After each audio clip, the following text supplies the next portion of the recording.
Good to see everybody tonight. I'm going to start off with a question or two. Have you made any decisions today? Have you made any decisions today? Or maybe a better question, have you made any important decisions today? You know, if you think about your day, I'm sure, if you're honest, you've made, whether you realize it or not, you've made a lot of decisions today. Most of them pretty mundane, most of them pretty boring, most of them things that you might think about or decide on a daily basis. What am I going to wear? What color socks am I going to put on today? Do I care if they match? What am I going to eat for breakfast? Do I hurry up and speed up under that yellow light, or do I slow down and actually stop? You know, that one could be important if you make the wrong decision, I suppose. As you walked into the building, are you going to say hi to Brad? You're going to ignore him and sit down? You're going to shake Donnie's hand or not? There's a gazillion decisions that we make on a daily basis, whether we really think about them and spend time on them or not. You know, we've probably made more decisions today than we can even imagine. And like I say, sometimes we make those decisions without even thinking about it. On the other hand, there's bigger decisions that we come across where we spend a lot of time on. Sometimes that's a few minutes, sometimes that's a few hours, sometimes that's a week or a month or even longer to make a decision. You know, whether to quit a job or accept a job, whether to move to another location. Hopefully you spent more than a few seconds deciding if you wanted to marry somebody, if you're married, you know, those types of things. And so we understand that there are decisions that we make, and some of them are very simple, very boring, maybe very unimportant, and some of them are really, really important and impactful in our life. And so we spend a different amount of effort and time depending on what that decision might look like, or we should. I'll ask another question, kind of go a different direction. We'll tie these together maybe a little bit here in a minute. Are you a control freak? Are you a control freak? I don't think of myself as a control freak, at least not most of the time. I probably am a bit at work where I'm like, okay, I think this needs to be done a certain way and try to persuade people to do them my way. Sometimes I say I'm just going to do this myself, probably do that more than I should, and just spend the time to handle something myself because I want to do it my way and not really anybody else's way. Sometimes that works out, sometimes it doesn't, but you know, we do that because we want to control things, right? We want to have control a lot of times. And there are things we can control in life. There are a lot of things we can't control. We learned that the hard way, and maybe that's not the way we want it, but there are a lot of times in life that we just can't control things. We can't control everything in our lives. And, you know, there's probably a scale of these things, just like we have some decisions that are very unimportant, some that are kind of important, and some of them super important. You know, the control we have in our life is kind of along those ways. There's some things we have zero control over. I have zero control over what Vladimir Putin is deciding to do as he leads Russia. I don't have any control, believe it or not. There's some things that I have a little bit of control over. You know, I have a little bit of control of, you know, what my kids do still, where they go. I'm losing control a little bit of that as they get older. And then I have a lot of control over what I do, right? The actions I take, the things I make decisions on, and whatnot. And so there's this range of things, both in the important things that we might make decisions on, as well as the control that we have in our life. And I want to kind of consider both of these things with the idea of where is our focus?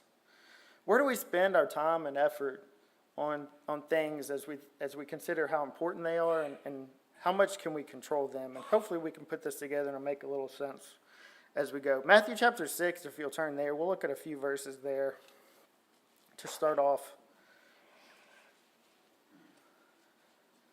I think it speaks a little bit to both of these concepts. We many times go to this reading and talk about worry, kind of along the same lines where we talk about worrying about things or not worrying about things. But in Matthew chapter 6, we'll read a few verses here and skip around a bit. But starting in verse 19, it says, "Lay not up for yourselves treasures upon earth, where moth and rust doth corrupt, and where thieves break through and steal.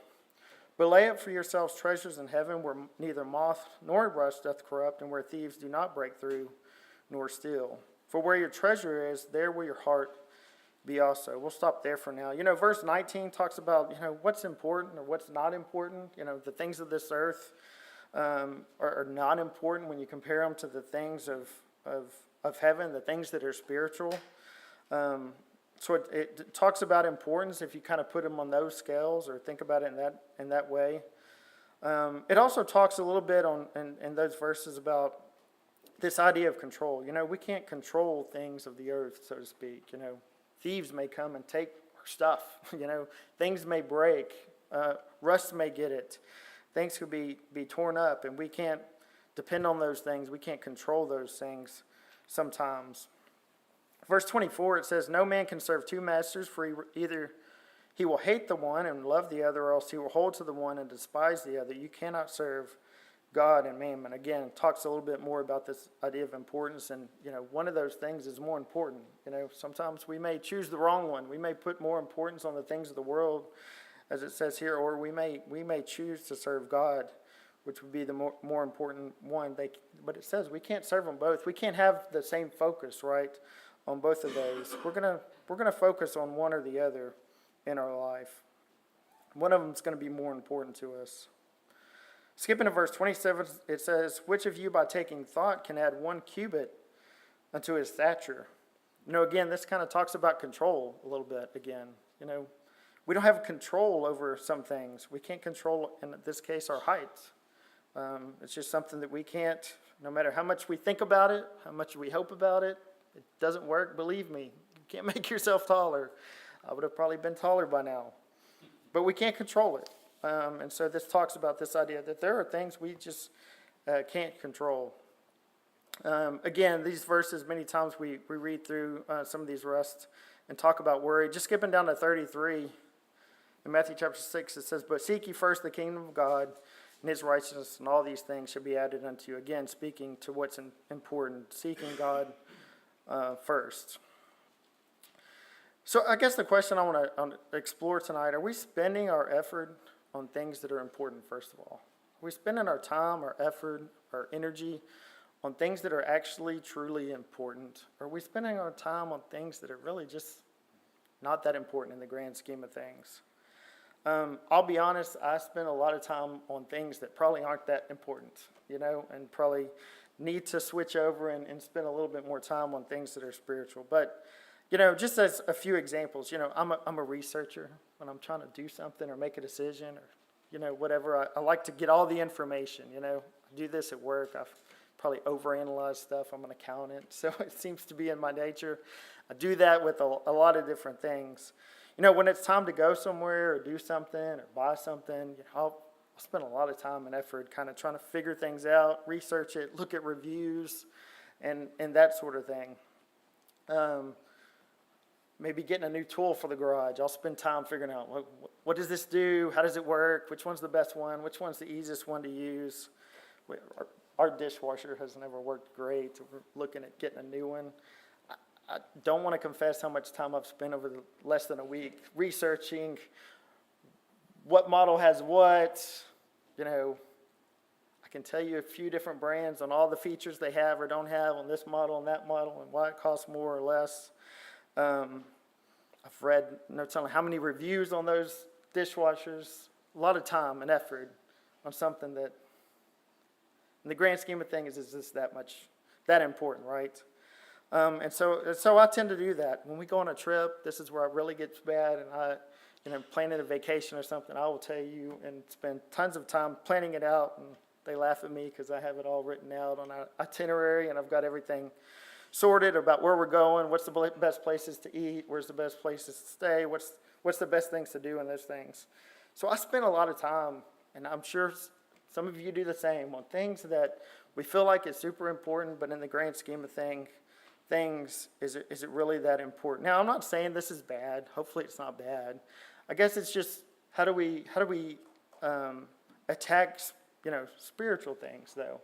Do we spend as much time researching when it comes to what do I need to do in this situation? How do I need to treat somebody? Do I spend as much time in God's Word trying to figure out what do I need to do in these certain situations?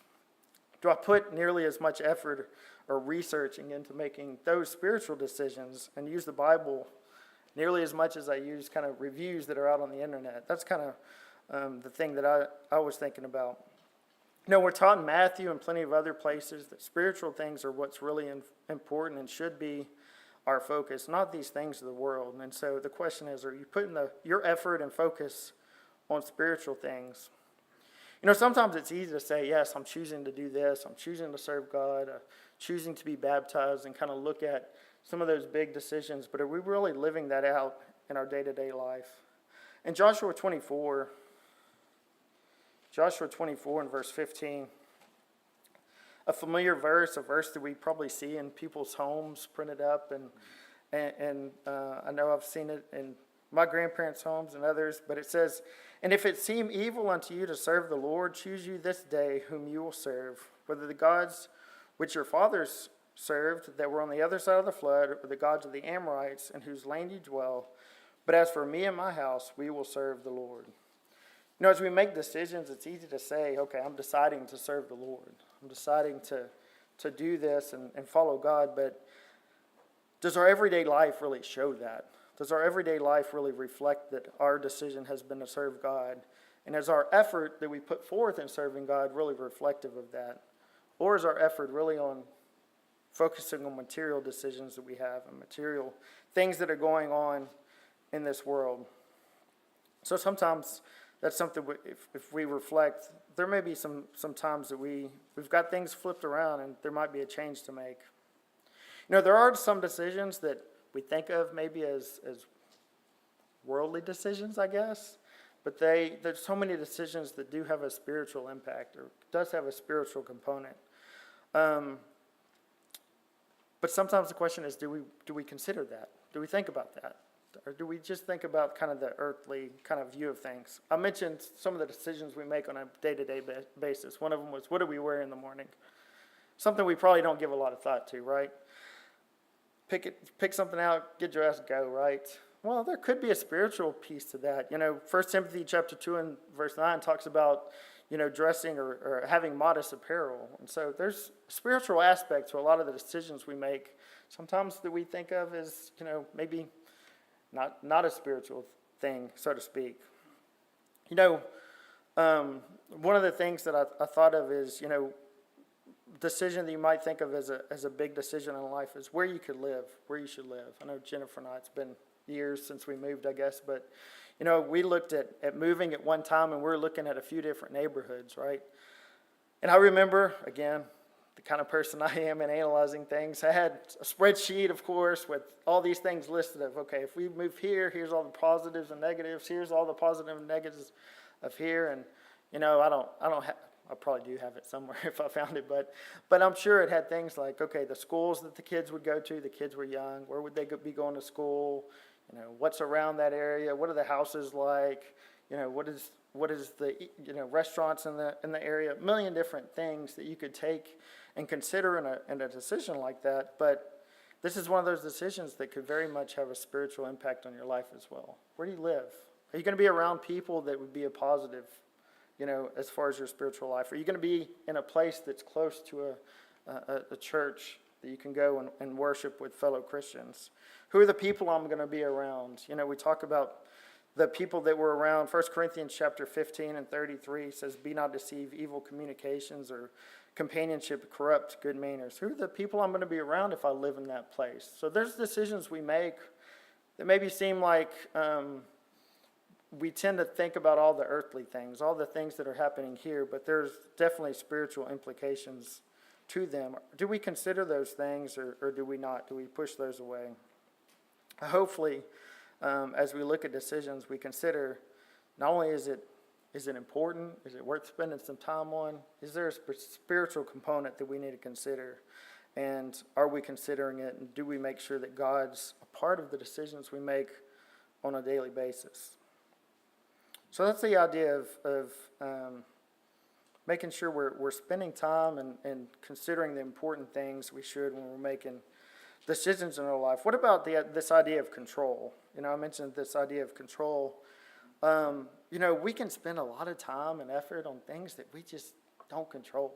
We have no influence on. I talked about me having no influence on what Vladimir Putin does. If I spend all my time and effort worried about that, I'm just wasting my time, right? I don't have, that's not a good use of my time and effort. There's things that I could really be focused on that would actually be worthwhile. But sometimes we get caught up on worrying about things that just are not under our control, and we wring our hands and we're worried and we're concerned about it. And at the end of the day, I'm concerned. Maybe sometimes I'm more worried about those things than things that I should be doing and the actions I should be taking, as opposed to just worrying about things that I just can't do anything about anyway. What's the point, right? Jerry mentioned the cold that we're going to have. I can't stop that cold from getting here. Don't have that power, obviously. That's an easy one for us to get around. We can't control the weather. What I can control is how I react to that. I can do like Jerry and prepare my house and make sure that I've got my pipes covered, right? I can take action based on that, and I can control my reaction to things that are happening to me in my life, but I can't control everything, unfortunately. And sometimes we get caught up in trying to control or being worried about things that we just don't have much control over. The weather's an easy one to think about. Nobody can control that, right? At least outside of Jesus, God.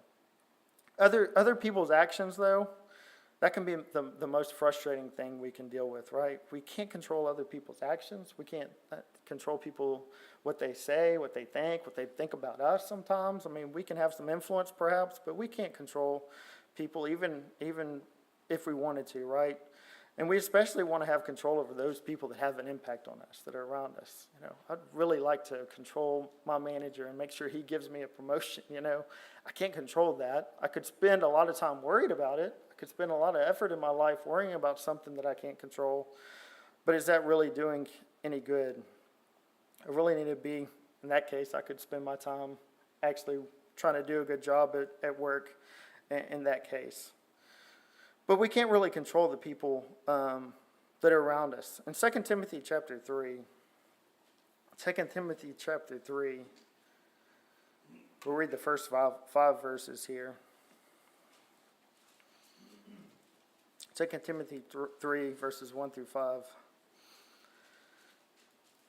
This know also, that in the last days perilous times shall come. For men shall be lovers of their own selves, covetous, boasters, proud, blasphemers, disobedient to parents, unthankful, unholy, without natural affection, truce breakers, false accusers, incontinent, fierce, despisers of those that are good, traitors, heady, high-minded, lovers of pleasures more than lovers of God, having a form of godliness, but denying the power thereof. From such turn away. Other translations, that last part says, from such people turn away. And so, it doesn't say go change all those people, go control those people. Sometimes the right answer may be just to turn away from those people that may be in our life that we can't control it. Maybe they're not nice people. Maybe we can try to influence as we can, but sometimes the best answer might be to not spend so much time and effort and worry over folks that we just can't control and may not be treating us the right way we want them to, or maybe not be doing the thing that we want them to do. If we look at God's will and we look at the idea and the importance that we have on spreading the gospel to people, that's another thing that we can't control. We can influence, we can teach, but we can't force somebody to come to the services. We can't force somebody to be baptized. We can't force somebody to do something that they don't want to do, but we can control our actions, right? We can control what we do. We can control our effort in trying to save someone. We can control our effort in trying to teach people the right way. 1 Corinthians chapter 3, verses 6 and 7.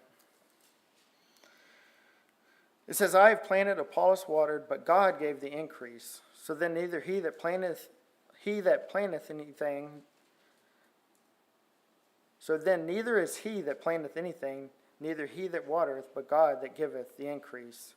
We can do the planting, we can do the teaching, we can spread the gospel as much as we can. We can look to get people to obey the gospel, but at the end of the day, we can't control them. And so we need to realize that that's just the facts of it, and control what we can do, which is obeying God and spreading the gospel and doing the things that we can do. The other thing that we can't control, and this maybe is obvious, but some people get caught up in living in the past. But we can't control the past. It's gone. Philippians 3, verses 13 through 14. Philippians 3, verse 13 through 14 says, Brethren, I count not myself to have apprehended, but this one thing I do, forgetting those things which are behind, and reaching forth unto those things which are before, I press toward the mark for the prize of the high calling of God in Christ Jesus. You know, we sometimes get distracted or worried or caught up in the things of the past, and yet we really can't control that anymore. We can control the actions that we take, we can control the things that we do today, and we can move on and be a better person going forward. So let's control or focus on the things that we can control. We can control our attitude. Proverbs chapter 17 and verse 22. Proverbs chapter 17 and verse 22, it says, A merry heart doeth good like a medicine, but a broken spirit drieth the bones. You know, we can have a merry heart. We can have an attitude. We can control our own attitude.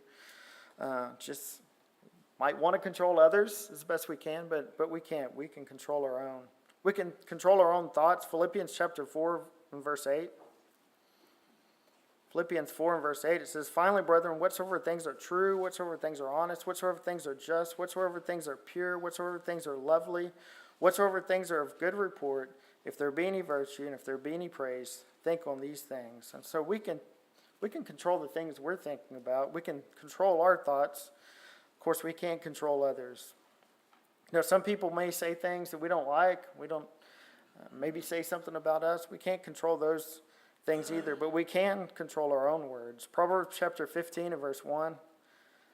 Proverbs 15 and verse 1, it says, A soft answer turneth away wrath, but grievous words stir up anger. And so we can have control over the things that we're saying. We can have a soft answer if the need is there.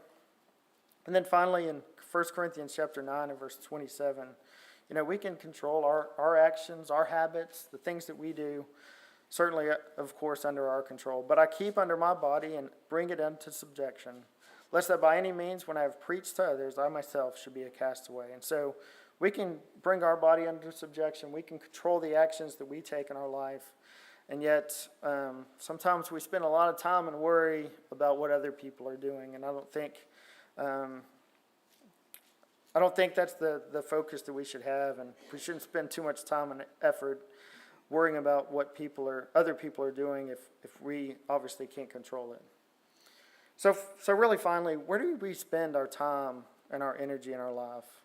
How do we spend our time and energy in our life? In James chapter 4 and verse 14, it talks about how short our life is. James 4 and verse 14, you know, and many of the times we read this, we talk about preparing to meet God and preparing for judgment, and you know, we have a short amount of time. It says, Whereas you know not what shall be on the morrow, for what is your life? It is even a vapor that appeareth for a little time, then vanisheth away. And like I said, a lot of times we talk about preparing to meet God and the judgment. But, you know, it should also help us think about where are we spending our time in our life? What are we worried about? Where's our energy going? If our time is really limited, are we using it well? Are we focused on the right things? Are we spending our effort and our energy on the right things? And again, too many times I know I spend time and effort on things that aren't that important, things that I can't control, and probably waste some time where I could probably spend time on things that are more important, things that are spiritual. Too many times, you know, spend that time worried about the economy that I can't control, unfortunately, or politics that I can control a little bit by going to vote, but at the end of the day, can I really control much of it? Not really. Other people's actions, really can't control it. And so many times I feel like I said, I'm talking to myself a lot today. Focus on things that we can control and focus on things that are important, and be careful to spend too much time on some of these things that are less important, some of these things that we can't control. Hopefully these things have been helpful to you. Hopefully some things to think about as you reflect on what we're spending our time and effort and whatnot on in our lives. You can't control the past. We can certainly control what we do going forward and our actions today. If you haven't obeyed the gospel, you can certainly do that today and move forward and live a life for Christ. If you want to do that, we certainly invite you to come as we stand and sing this song. Or if there's one that needs the praise of the church tonight, we invite you to come as we stand and sing the song of invitation.